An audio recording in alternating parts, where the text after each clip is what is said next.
But to start with a show like For All Mankind, where you get to kind of span decades of one character, it is kind of such a privilege to kind of see like the exploration of one character through one actor's perspective. And so for you, what is the joy of getting to do that in a show like this, and particularly with this season? Mm. Um, Man, I did not know coming into this project that we would have that opportunity. The show was very sort of clandestine about what the overall reach would be. The network was brand spanking new, so I came in with a real blank slate. It has just been such a treat. I could not have imagined a cooler job to be in. Not only do I get to play an astronaut, but I get to be the first Black woman on the Mars, on the moon, and the first human being. Well, I guess there's some back and forth about who was the first human being on Mars. The numbers are still funny. Definitely the first woman on Mars. And there's just so many milestones about playing Danielle that I never envisioned for myself. And it's been such a treat.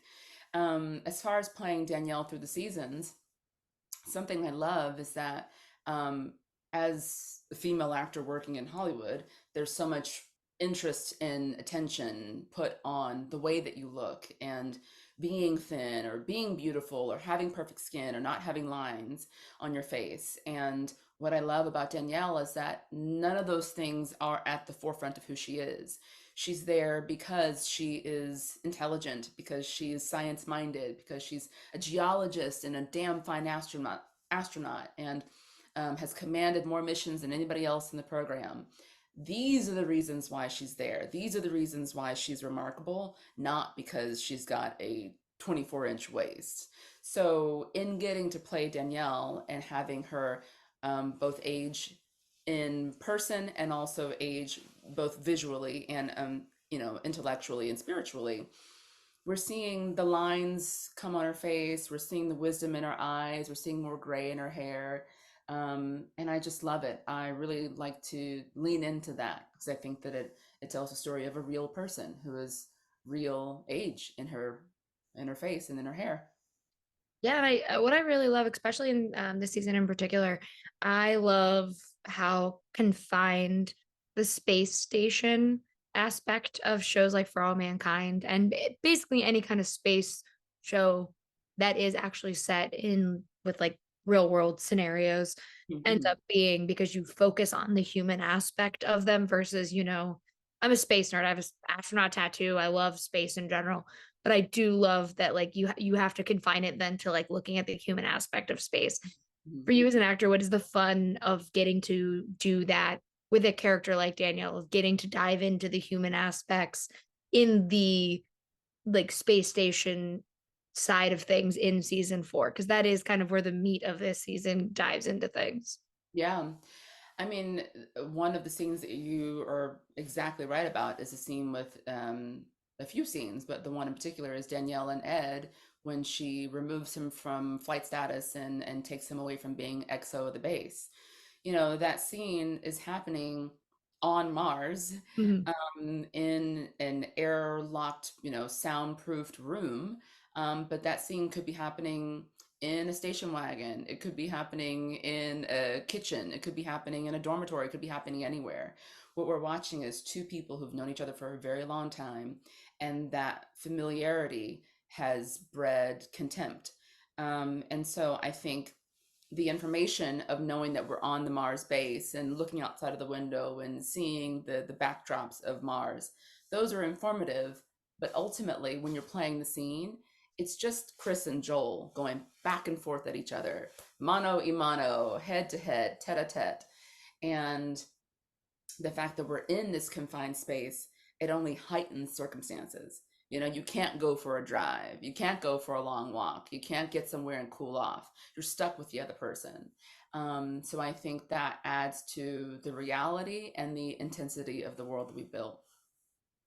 Yeah, and for our last question, I think what is so cool and addictive about a show like For All Mankind, especially with Apple TV Plus, like that platform in general is just continues to breed some of my favorite shows. I Mhm. just every time I turn on, I'm like, great, there's another one I'm gonna be obsessed with. Um, there's just so many characters that just you want to go and explore things with. Like I was just thinking about like I was like I don't think I could pick a favorite show on there because as the minute I start, I'm like, oh, but what about this one? But for you, what is it about Danielle as a character that has become such a fascinating character for you to kind of just play? Like, what? Why do you love her as much as you do? Because I think that's why For All Mankind has become such a success is that you can tell you guys love these characters and exploring them Yeah. as much as you guys have. Rachel, you took the words out of my mouth. I was just going to say that I love Danielle, but Ren loves Margot, and Joel loves Ed, and Coral loves Alita. Like, I think that, I won't say that we're cheating, but I do think that our writers steep in so much of our actual interactions with each other, the ways in which we move and the ways in which we talk. They sweep that into the story sort of organically so that, the real competitive nature and the friendship between Krys and Joel, it's steeped into the relationship of Ed and Danielle. We love each other and we also are constantly bickering and constantly pushing each other to be better and to work harder. So I think one of the things I love about Danielle is that her humanity is just boundless. She really loves human beings, loves people. And whether it's, the most senior person on the base, in this case, we're talking about Ed Baldwin, or we're talking about someone who is Miles, who is sort of a lowly character who's just doing, HVAC repairs.